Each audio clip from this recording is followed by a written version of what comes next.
Boa tarde, ministro Carlos Aires Brito. Como vai o senhor? Tudo bem? Você viu quantas fãs? Já apareceu até uma fã sua de Propriar. Olha, Propriar, cidade natal.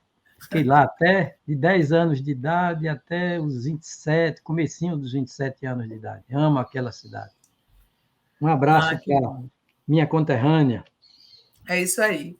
Ministro, eu queria começar aqui essa entrevista com o senhor falando sobre essa espada de Damocles que está sobre as nossas cabeças desde que o Bolsonaro chegou ao poder, né? Todo mundo, acho que da esquerda, da direita, de qualquer ideologia, teme muito que o presidente tome alguma atitude contra a democracia, que faça um golpe de Estado, que impeça, se ele for derrotado em 2022, o próximo presidente de tomar posse. Como é que o senhor vê essa situação? Sinara, a democracia brasileira foi erigida pela Constituição de 1988 a princípio dos princípios. Na Constituição é fácil ver isso. Em diversos dispositivos dela, Constituição, artigo 1º, por exemplo, inciso 40 do artigo 5º, artigo 17, o que é mais? Artigo 127, o título 5º da Constituição, da defesa do Estado e das instituições democráticas. A democracia, o preâmbulo da Constituição deixa claro que o objetivo fundamental da Assembleia Nacional Constituinte foi instituir um Estado democrático. Ela veio para ficar e não tem vocação nem para o chabu, que é o fracasso, e muito menos para o araquiri, né, para o suicídio, não tem.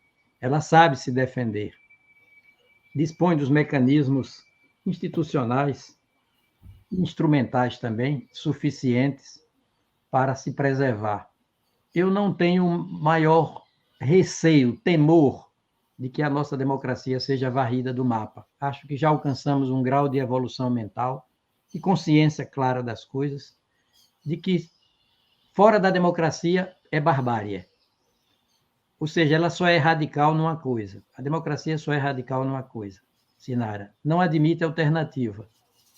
Porque a alternativa à democracia seria a ditadura. E ditadura não é alternativa, é barbárie mesmo. O senhor acha que não tem, então, esse perigo a gente não corre, né? Porque a gente vê as instituições tão enfraquecidas, ministro, que dá um certo temor.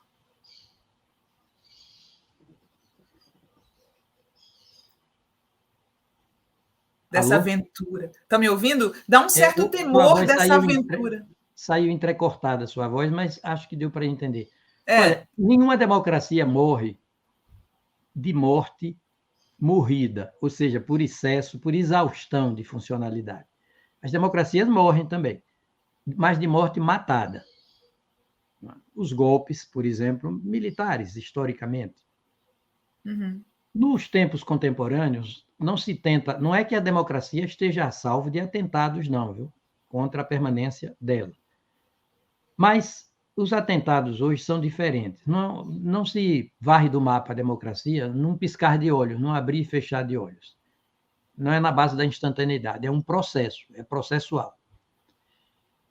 Por exemplo, é pelos ataques planejados e até financiados, industriados, às instituições em que a democracia mais se lastreia, se assenta, se estriba mesmo.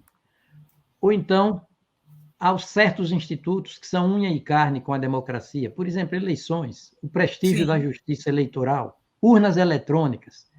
Não é? esse é um ponto. Pois é.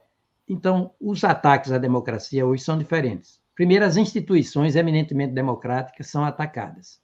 Depois, os institutos jurídicos, aquelas figuras de direito em que a democracia se assenta, né, se lastreia. Uhum.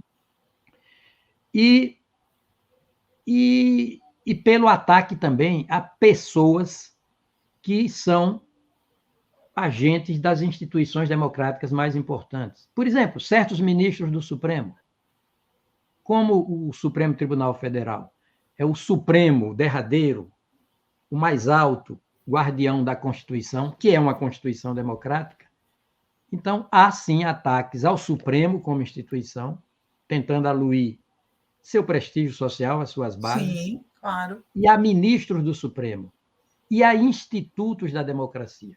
Ninguém ignora isso. Agora, eu entendo que a nossa democracia veio mesmo para ficar e ela suplantará todas essas dificuldades. Já se descobriu que a democracia é a menina dos olhos da Constituição. Uhum. É o Sim. princípio continente de que todos os outros princípios são conteúdos: república, federação, separação dos poderes, iniciativa popular, sindicatos, universidades, imprensa livre. Tudo é conteúdo desse princípio continente de nome democracia. Então, os ataques à democracia estão sendo perpetrados, sim. Ninguém vai tapar o sol com a peneira. Exatamente, né? Eu queria aproveitar esse gancho da gente falar dos riscos à democracia para perguntar para o senhor sobre essa desculpa que muitos usam, muitos, inclusive pessoas do círculo do presidente, generais como presidente do clube militar, de que o artigo 142 da Constituição dá, de certa forma, o poder moderador às Forças Armadas. Qual é a sua interpretação, ministro? Olha, primeiro, numa república presidencialista ou presidencial, que é o caso da nossa, não existe poder moderador. Nenhum poder é moderador. Cada qual no seu quadrado normativo. Boas cercas fazem bons vizinhos. Boas cercas fazem bons vizinhos. Cada qual no seu quadrado normativo. E a harmonia resultará, cada qual, independentemente, agindo com independência, com autodeterminação, no seu quadrado normativo, a harmonia resultará naturalmente, como a lei da gravidade, é uma coisa natural. Então, agora, há uma ordem lógica e cronológica, ali no artigo 2º, sobre os poderes do Estado. São 3 os poderes, independentes e harmônicos entre si. Nessa ordem, primeiro, a independência, que é inegociável. Segundo, a harmonia, que é desejável, mas eventualmente pode estar sofrendo, passando por crise a harmonia. O que não pode passar por crise é a independência. Harmônicos independentes entre si, aí vem a ordem tão lógica quanto cronológica. O legislativo, que ninguém será obrigado a fazer ou deixar de fazer alguma coisa, senão em virtude de lei, sim. Artigo 5º, número 2 da Constituição. O executivo, que é chamado de executivo porque ele gravita na órbita da execução das leis, a partir da lei maior, que é a Constituição. Ele expede decretos e regulamentos, o chefe do Poder Executivo, para a fiel execução das leis. Ele expede medidas provisórias com força de lei.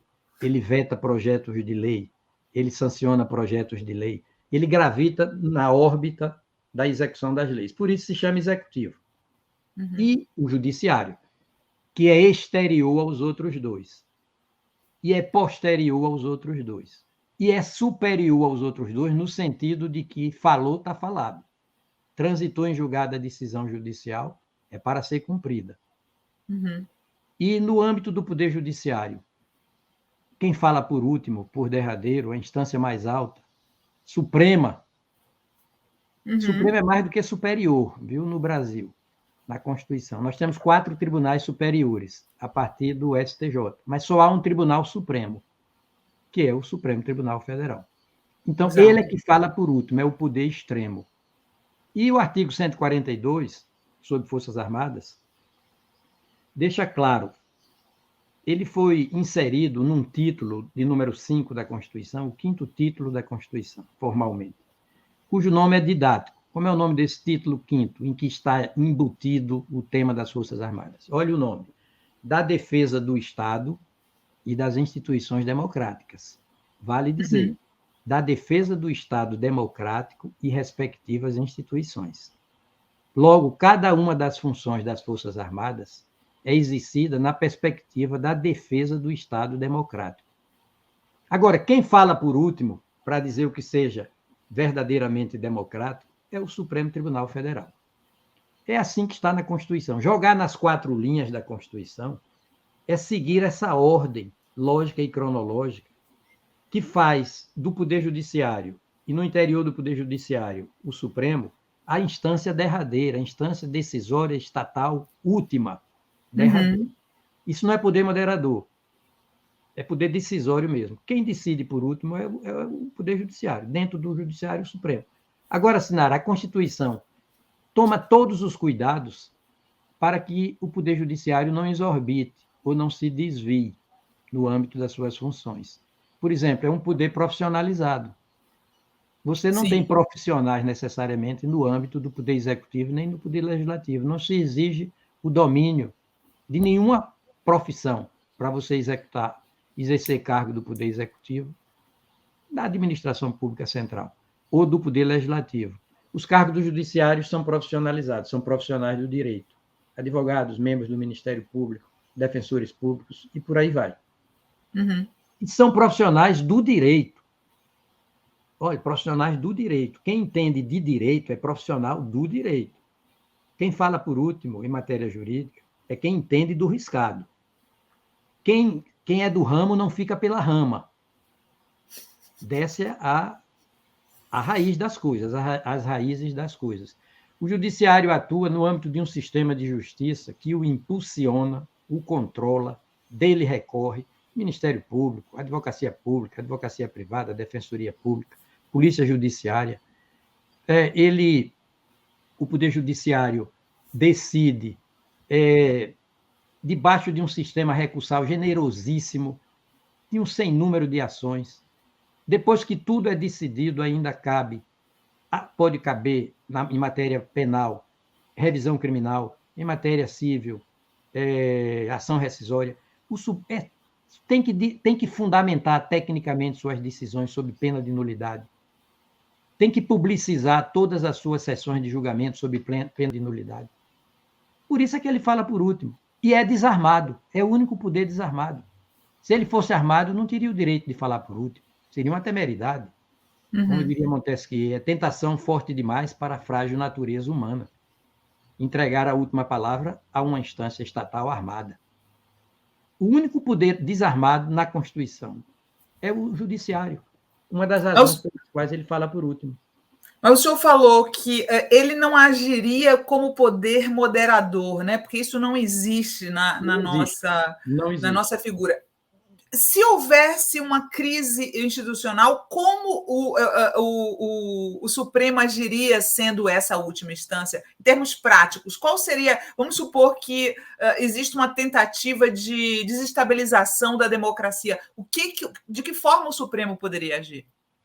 Olha, vou falar de uma tríplice trajetória, tentarei ser rápido, porque ordena o pensamento da gente. E a gente passa a raciocinar, a entender melhor as coisas.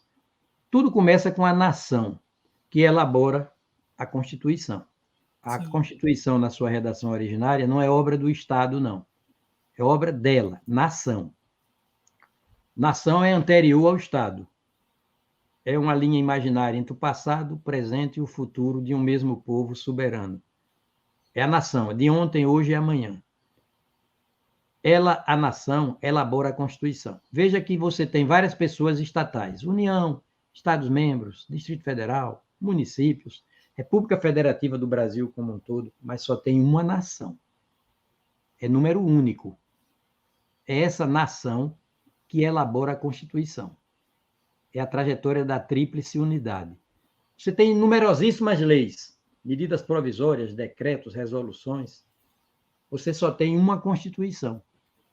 Olha, da unidade dela, nação, para a unidade da Constituição. É por isso que a Constituição não tem número. A lei maior não tem número, porque é número único. Porque não é obra legislativa do Estado, é obra legislativa dela, nação. Você tem vários tribunais. Estou falando de uma tríplice, de uma santíssima trindade. Sim. Trajetória da tríplice unidade. Você tem 27 tribunais de justiça, 27 tribunais regionais eleitorais, 27 tribunais regionais do trabalho, tem 5 tribunais regionais federais, agora foi criado o 6º.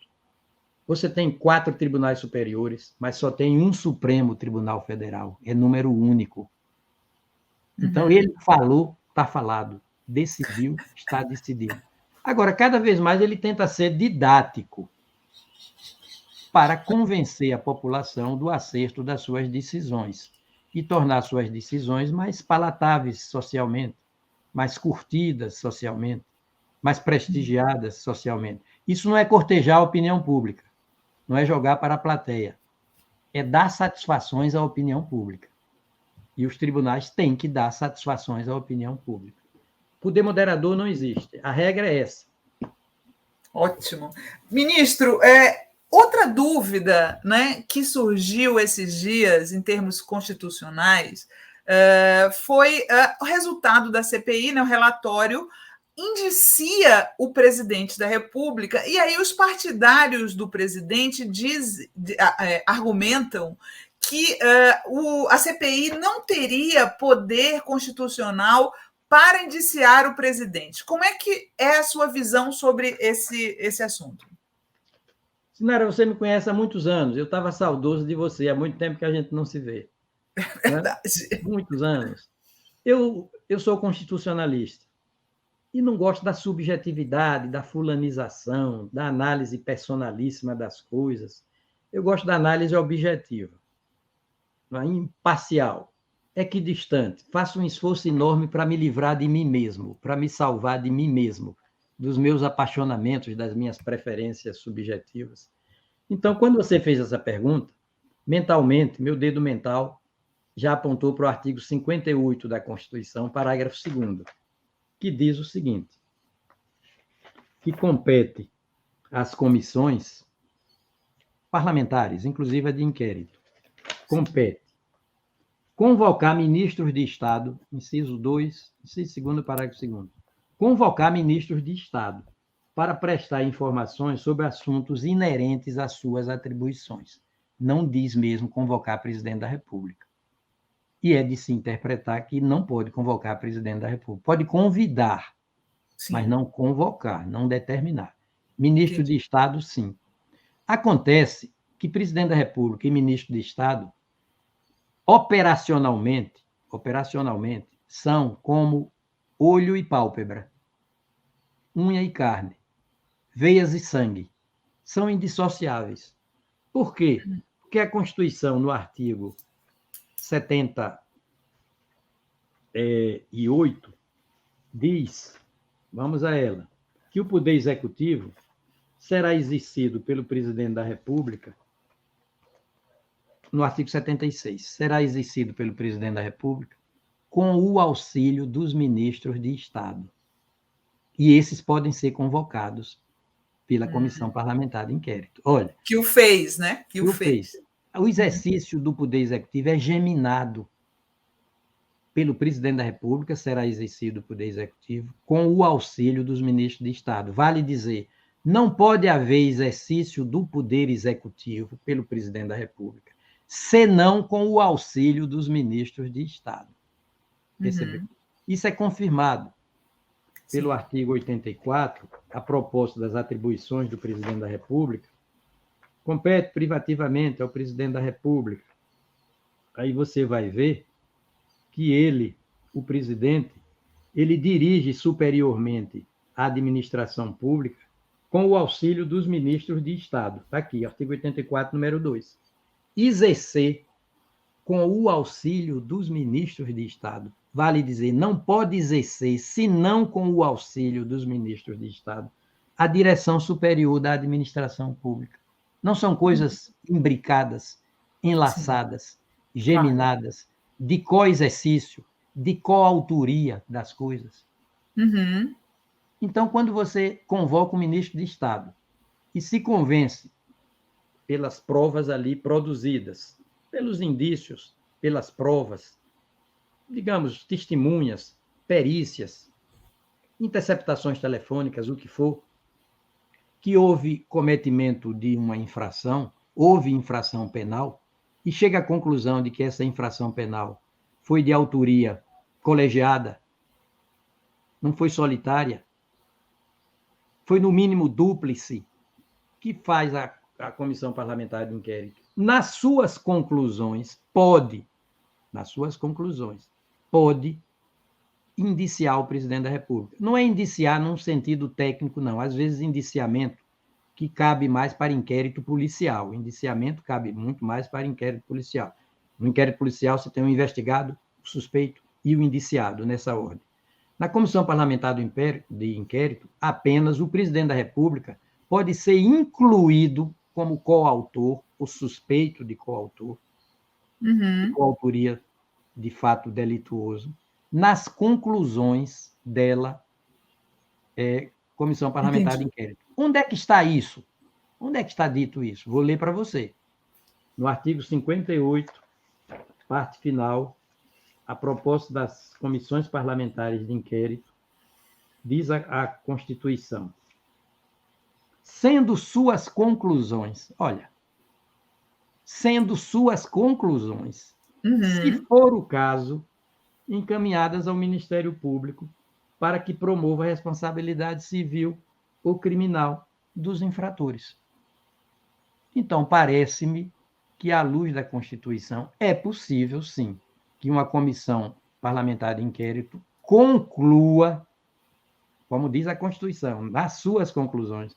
Então, ela sim, pode concluir pelo envolvimento do presidente da República, aqui e ali, no cometimento de ato tipificado pela legislação brasileira como crime. Então, não há inconstitucionalidade, em resumo, na inclusão do presidente no relatório, não é isso? Não. Desde que seja fundamentado, tudo fundamentadamente, não. É meu entendimento, respeitadas as opiniões em sentido contrário. Tá, mas eu tentei fazer um entendimento encadeado das coisas. Veja quantos dispositivos constitucionais eu encadeei. Exato. Eu citei para chegar a esse entendimento, né? Respeitadas as opiniões em sentido contrário, os entendimentos divergentes do meu. Mas você perguntou o meu entendimento? Claro. O meu entendimento é esse. Olha, deixa eu só fazer os comentários que estão aqui chegando. A Sandra Peducci se tornou novo membro do canal. A Márcia Simon comentou a risada do filho do presidente. Vai rindo, Flávio, enquanto pode, mas segundo a sabedoria popular, quem ri por último ri melhor. E tem o José Cruz falando aqui, ó, ministro, se fosse convidado, faria parte de um futuro governo Lula. Que homem brilhante, orgulho ser nordestino como o senhor. Já estão colocando o senhor no governo, viu? Mas eu não volto mais à vida política, não. Mas obrigado pelo carinho. Ministro, e aí a gente está assim agora no suspense de se o Procurador-Geral da República, né? A expectativa dos filhos do presidente que eles colocaram é que ele rechace o relatório da CPI. Qual a sua expectativa? O Procurador-Geral da República vai rechaçar, vai aceitar? Como é que o senhor avalia isso politicamente? Politicamente é muito difícil, né? Juridicamente, ele pode, desde que o faça fundamentadamente, tanto acolher uma eventual representação, ou queixa, ou denúncia. Denúncia mais é dele mesmo, do Ministério Público. Não é uma queixa, uma representação, uma provocação, um pedido, tanto pode acolher como não acolher. Se ele entender que não há elementos para a propositura da ação penal, que é dele, ação penal pública, ao contrário, se entender que há elementos suficientes, ele propõe, ele denuncia o presidente da República, quem quer que seja, se tiver na esfera da competência dele, não é? Se tiver foro especial de prerrogativa de função, a ponto de se linkar funcionalmente com o Procurador-Geral da República. Aí vai depender se na área do caso concreto. Ele tem que atuar, o Procurador-Geral, motivadamente, fundamentadamente. Porque nas coisas do Estado, o silêncio não é resposta. E a informalidade também não é modo de manifestação do poder público. Informalidade é no campo privado.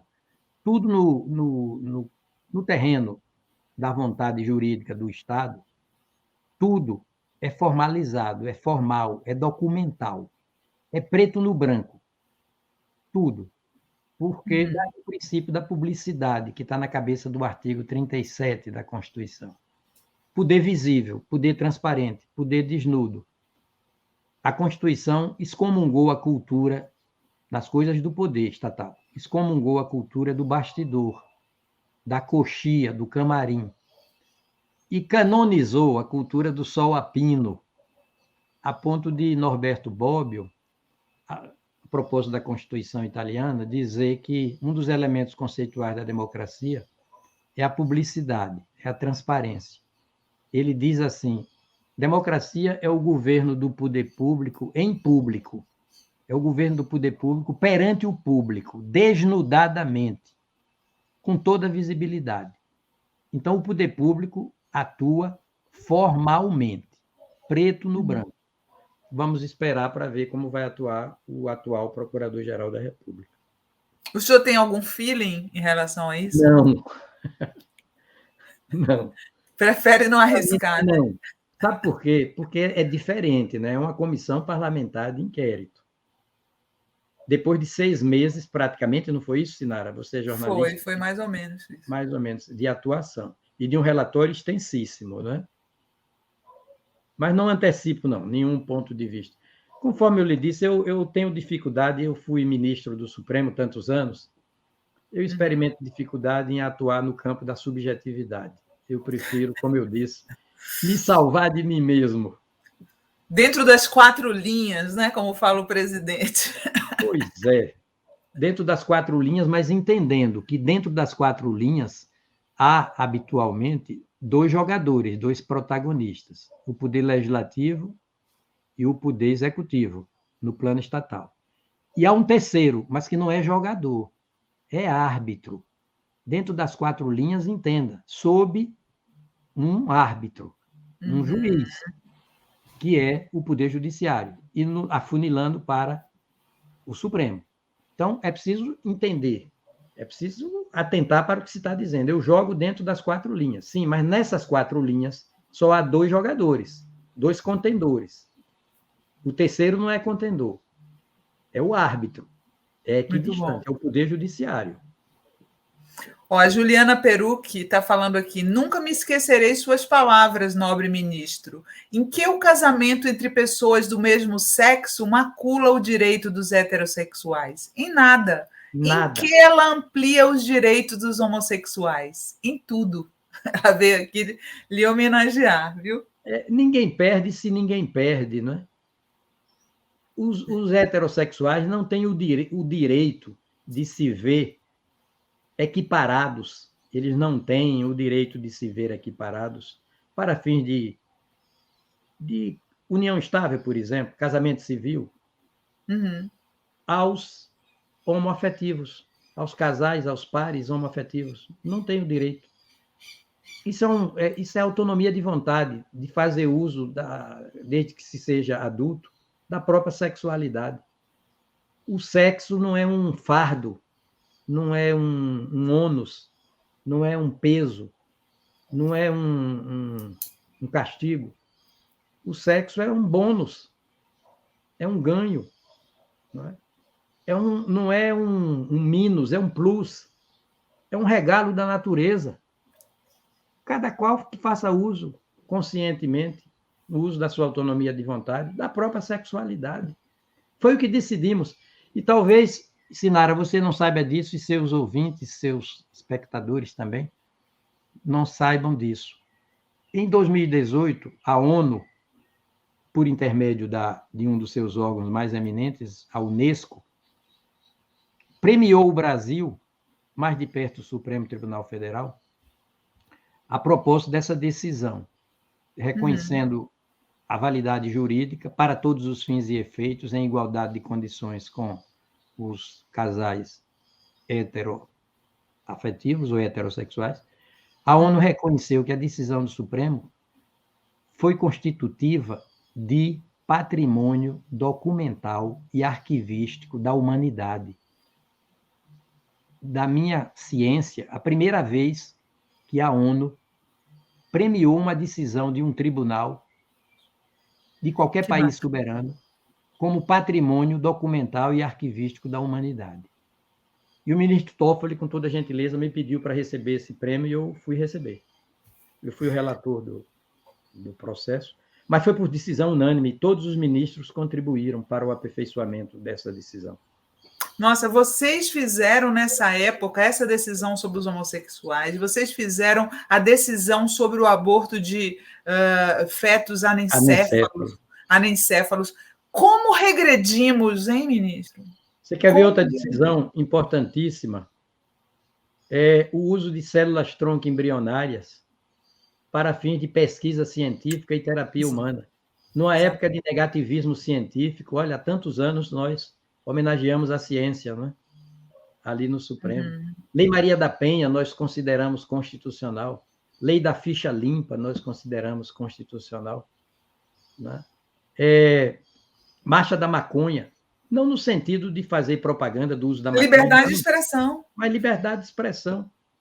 A liberdade de expressão, você que é da imprensa, a DPF 130, nós dissemos que a liberdade de expressão, num trocadilho que eu pude fazer, a liberdade de expressão é a maior expressão da liberdade.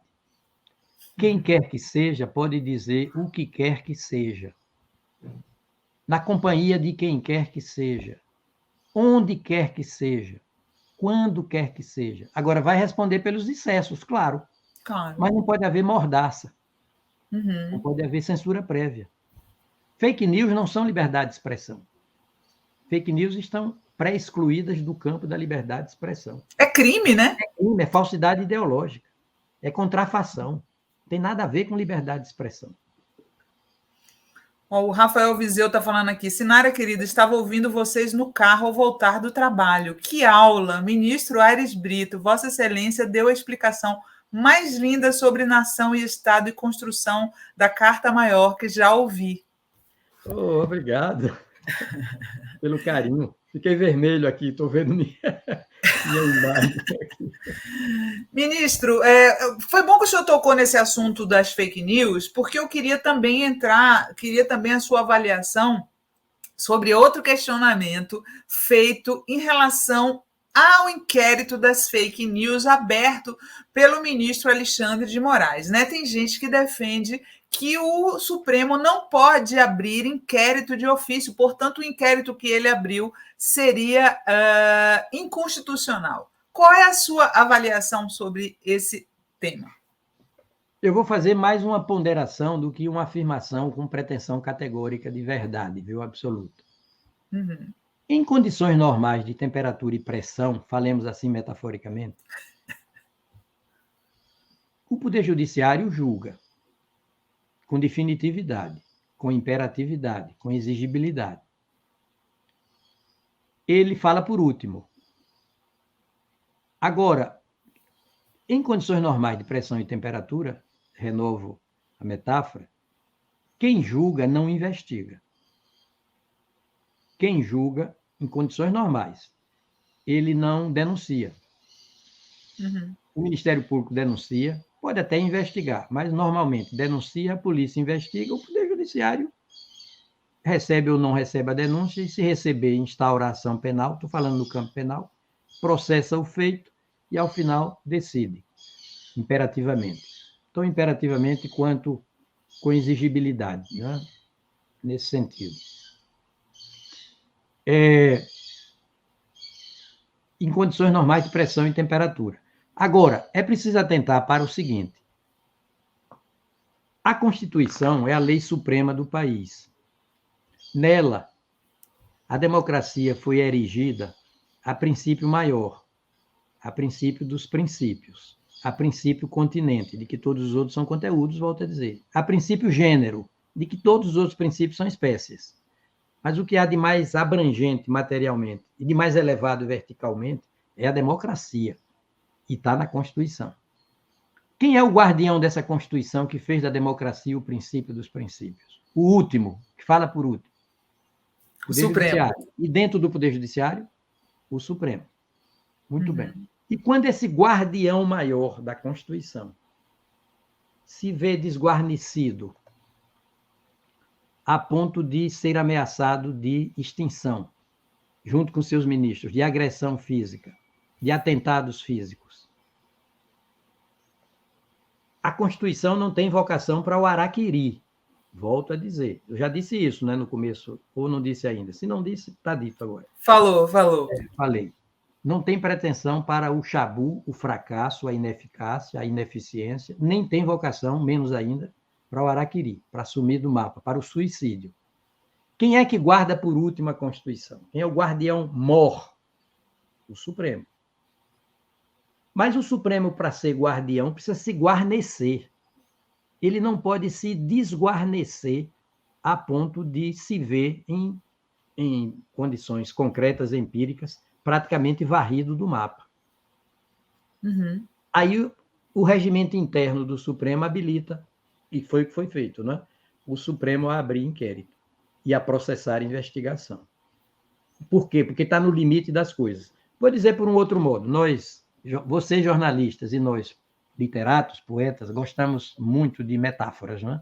Uhum. Gostamos demasiado de metáforas. Não é demasiado, não. Gostamos bem de metáforas. Numa arquitetura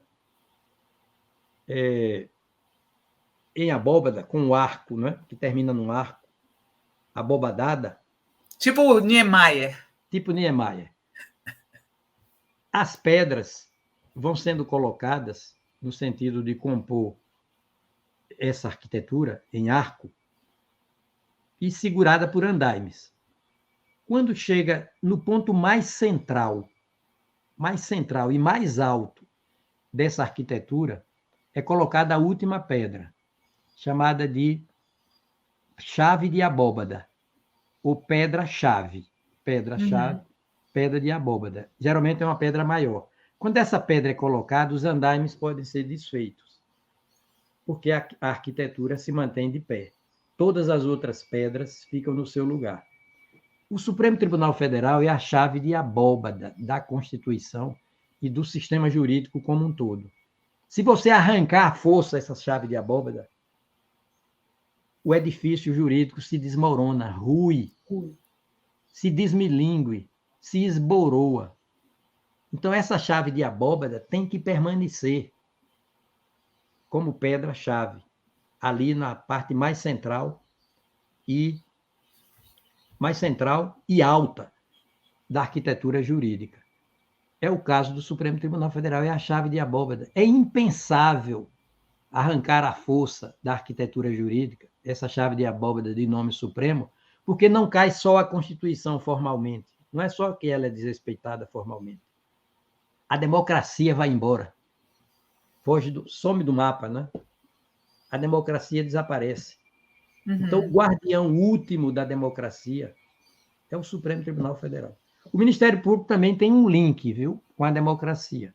No artigo 127 da Constituição, está dito que ele tem 3 destinações explícitas: defesa da ordem jurídica, defesa dos interesses individuais e sociais, dos individuais indisponíveis, e defesa do regime democrático. Defesa do regime democrático. O Ministério Público também tem essa função. Partido político pode livremente se constituir, se desconstituir, se incorporar, né? Mas desde que respeite o regime democrático. A Constituição diz no inciso 5º, inciso 40 do artigo 5º, constitui crime inafiançável e imprescritível a ação de grupos armados, civis ou militares, contra a ordem constitucional e o regime democrático. Constituição e democracia se olham nos olhos uma da outra e elas dizem assim: eu sou quem sou por serdes vós quem sois. Me apropriando de um poema antigo de Francisco de Carvalho. Então, o senhor acha que, em resumo, Alexandre de Moraes acerta e, na verdade, ele não tinha muito outra saída diante das ameaças que sofreu, é isso? Eu volto a dizer, eu não quero ser tão categórico, Sim. Mas eu estou dizendo que há fundamento para a decisão dele por essa perspectiva da função do Supremo Tribunal Federal como chave de abóbada do sistema jurídico. É impensável arrancar essa chave de abóbada do sistema jurídico de nome Supremo Tribunal Federal. O senhor mencionou aí o Ministério Público, tem muita gente aqui querendo a sua análise sobre a decisão, a rejeição, né, na verdade, da PEC 5, que previa modificações no Conselho Nacional do Ministério Público. Eu queria perguntar para o senhor especificamente, muita gente se queixa de que o Conselho Nacional do Ministério Público tem agido de forma muito corporativa, semelhante ao que aconteceu durante a pandemia com o CFM, né, o Conselho Federal de Medicina, agindo apenas corporativamente em proteção aos procuradores, sem saber deter e frear os excessos. Mas muita gente também criticou a PEC, dizendo que ela não tinha o formato ideal. Como fazer o Ministério Público, garantir a independência do Ministério Público, ministro, e, ao mesmo tempo, fazer com que o Conselho Nacional do Ministério Público haja de acordo com a lei e não de forma corporativa? O corporativismo é um dos nossos defeitos de fabricação colonial. O Brasil tem muitos defeitos de fabricação colonial. A corrupção, né, sistêmica, serial, às custas do poder público, do patrimônio público, do erário, enfim. Não é? O machismo, o racismo, o elitismo, não é? Misoginia, racismo, homofobia, são tantos os defeitos de fabricação do Brasil. O corporativismo é um desses defeitos também. Nós precisamos de espírito público, não é? E não de corporativismo. Me lembra até, Sinara, de Capistrano de Abreu, um cearense, historiador.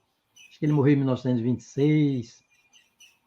Ele disse, num rasgo de indignação contra a falta de espírito público no Brasil, ele disse que nós só precisaríamos de uma Constituição com 2 dispositivos. O primeiro dispositivo: todo brasileiro é obrigado a ter vergonha na cara. E o segundo dispositivo: revogam-se as disposições em contrário. Nossa, seria muito bom isso, hein? Devia ser lei, devia ser cláusula pétrea. Todo brasileiro devia ser obrigado a ter vergonha na cara. Mas atualizando a linguagem dele, talvez pudéssemos dizer: todo brasileiro é obrigado a ter espírito público, né? Todo brasileiro é obrigado a ter espírito público. Revogam-se as disposições em contrário. Eu me lembro também de Péricles, administrador grego e filósofo, século VI a.C., que ele disse o seguinte: que todo indivíduo que bate no seu peito e diz orgulhosamente: o que me cabe é apenas cuidar de mim mesmo e da minha família, não é um indivíduo que bate no seu peito e orgulhosamente diz: o que me cabe é cuidar exclusivamente de mim mesmo e da minha família. É um inútil. Olha, toda pessoa deve cuidar de si, de sua família, sem dúvida, mas tem que reservar uma parte do seu tempo para cuidar de tudo que é de todos. Cidadania é isso. É o segundo fundamento da República, artigo 1º, número 2, cidadania, qualidade do cidadão. Cidadão é o habitante da cidade, estado, da polis grega, mas é o habitante orgânico, comprometido com as coisas da coletividade. Esse é que é o cidadão. Bem, fiz um preâmbulo exagerado aí para dar resposta a você. Me alonguei demais. É preciso atentar para a conformação jurídica das coisas. O Conselho Nacional do Ministério Público é um órgão do Ministério Público. Isso, veja bem, organicamente, na sua estruturação, na sua conformação normativa, ele é órgão do Ministério Público, faz parte do Ministério Público. Assim como o Conselho Nacional de Justiça é órgão do Poder Judiciário. Porém, funcionalmente, operacionalmente, ele é externo ao Ministério Público. Assim como o Conselho Nacional de Justiça é externo ao Poder Judiciário, funcionalmente.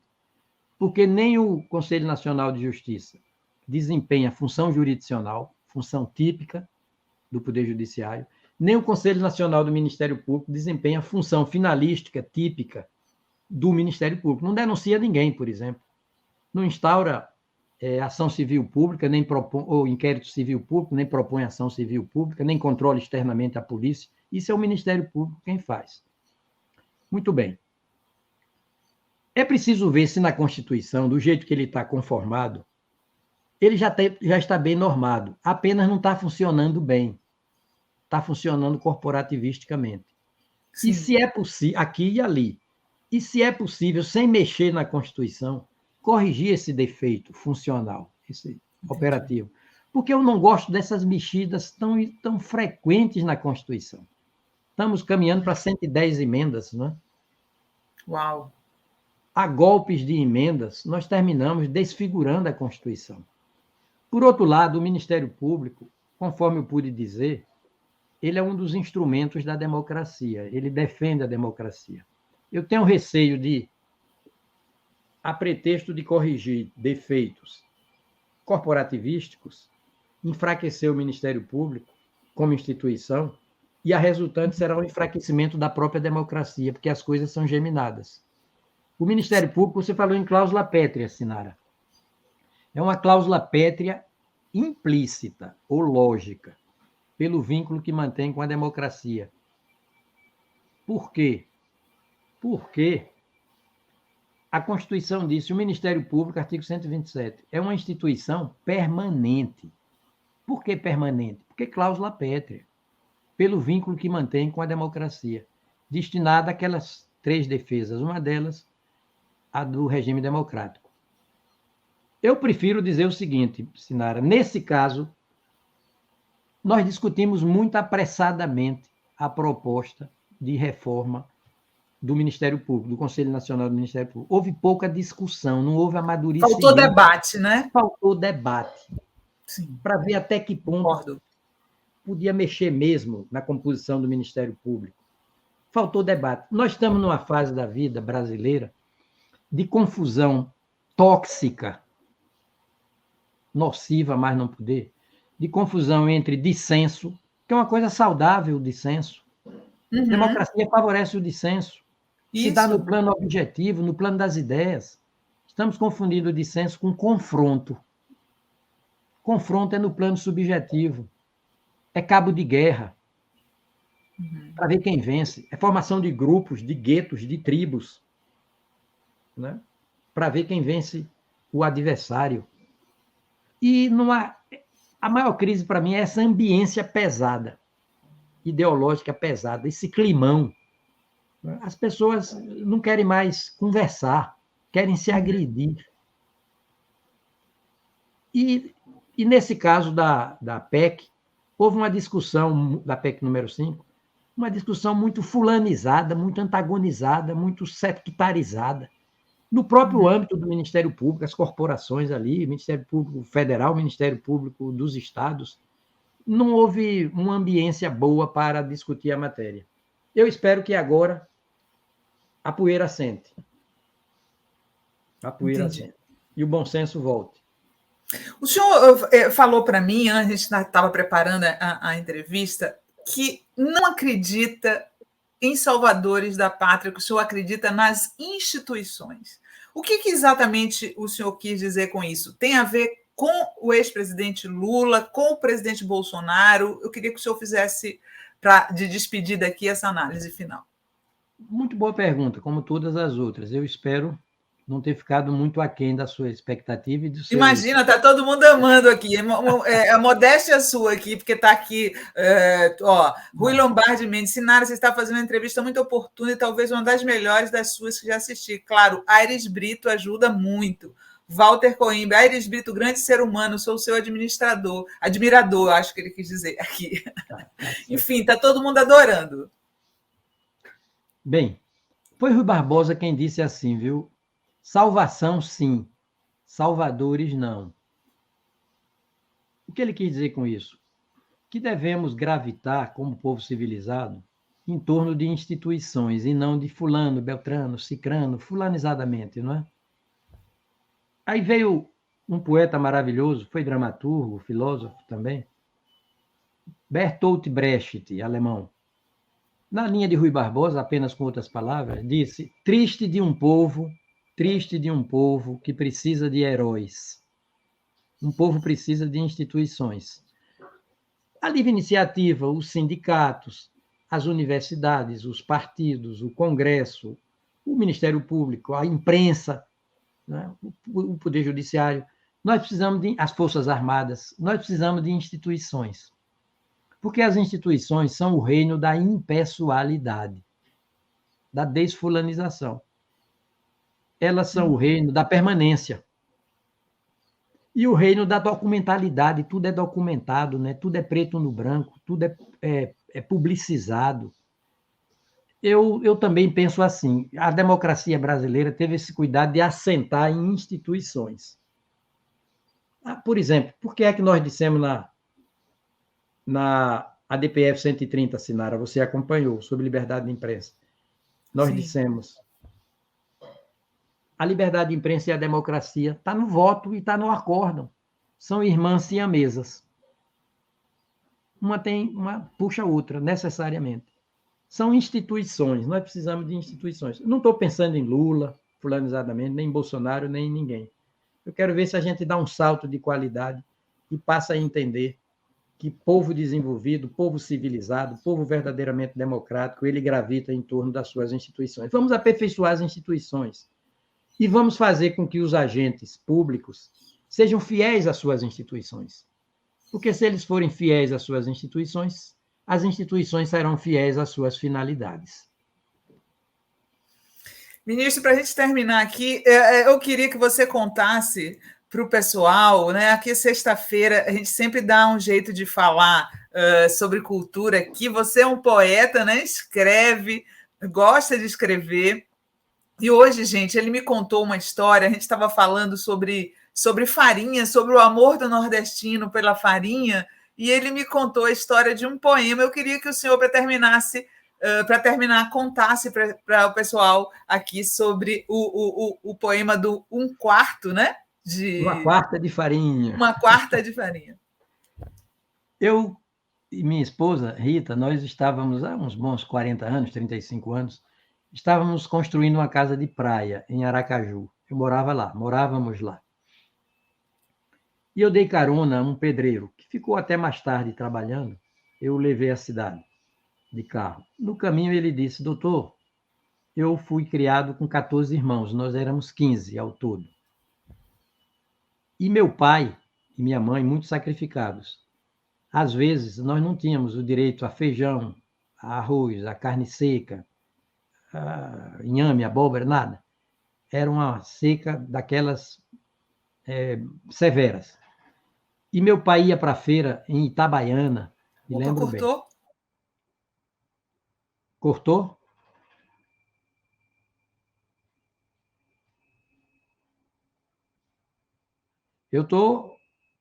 Não estou vendo, estou falando, mas não estou tendo retorno.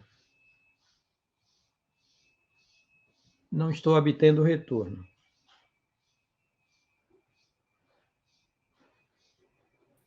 Sua imagem está congelada, Sinara. Boa tarde, ministro. Pode continuar contando aí a história? Parece que a senhora teve um problema e a gente já retorna com ela. Então tá certo. Bem, aí ele disse, éramos extremamente pobres.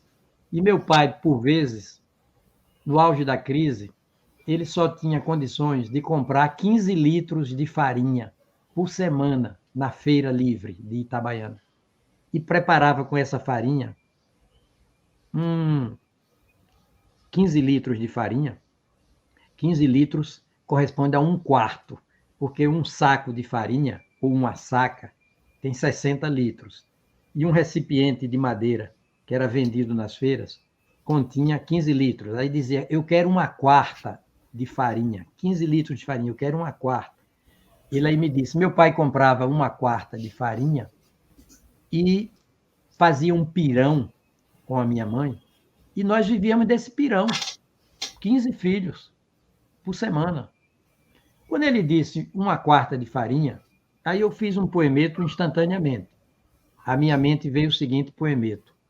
E eu terminei dando o nome de um dos meus livros, o livro que eu publiquei depois desse encontro, eu chamei de Uma Quarta de Farinha. Eu tenho 6 livros de poemas. Um deles se chama Uma Quarta de Farinha. Esse homem do povo foi que deu título ao meu livro, ele não sabe disso. Quando ele disse, fui criado com 1/4 de farinha, e pronto, o meu livro já tem nome. E eu fiz o seguinte poemeto, viu, Lucas e todos e todas. 1/4 de farinha, 15 filhos para comer, eis a vida em que me arrasto. Vida de gado no estio, a comer de um magro chão, que é mais cova do que pasto. Foi isso aí, Sinara, o poema foi esse. Voltei! Muito obrigada, ministro. Desculpa, caiu a conexão aqui na hora que o senhor estava falando. Foi um prazer conversar com o senhor. Espero que tenhamos outras oportunidades. Que bom revê-la, rever todo mundo aqui, ainda aqui online, e até uma outra oportunidade. Muito obrigado pela honra do convite. E vamos ver se a gente se encontra pessoalmente uma hora dessas. Muito obrigada, um abração. Um abração.